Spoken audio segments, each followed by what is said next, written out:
Race against the Delta variant in the Carolinas. The CDC says the Delta variant is now the dominant strain of the coronavirus in the U.S.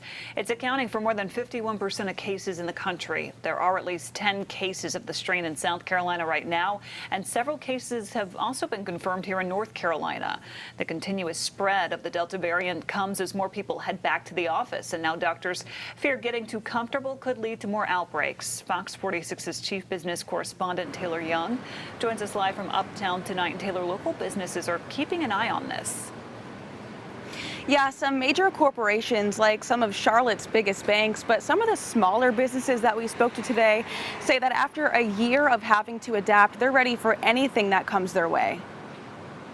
Have a great rest of your day. Americans were forced to give up a lot of things during the pandemic. The manager at Two Scoops, Derek Son, says ice cream wasn't one of them. We were able to survive, and everyone loves ice cream. The South End business stayed open through the lockdown, serving scoops from their window. Just like every business, it's been a struggle, but we overcome the adversity, and it actually made us better as a business. Major corporations like big banks with hundreds of employees sent the majority to work from home. Their offices still not back to normal. It's been said many times that we're done with COVID, but COVID's not done with us. Dr. Zach Moore is warning North Carolinians about a new strand of COVID, the Delta variant.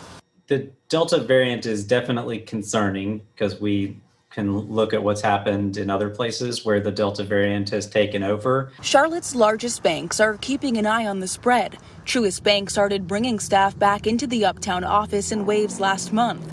The company says it's going to be watching the variant closely as more people come back to work. Wells Fargo plans to return to a more normal work environment soon after Labor Day, but will also be keeping a close eye on cases and vaccination rates. If it's an employer that they're giving their employees time that they need to go get vaccinated, that they're making those accommodations, and that they're really clear in their guidance that people who aren't vaccinated do need to continue to wear masks.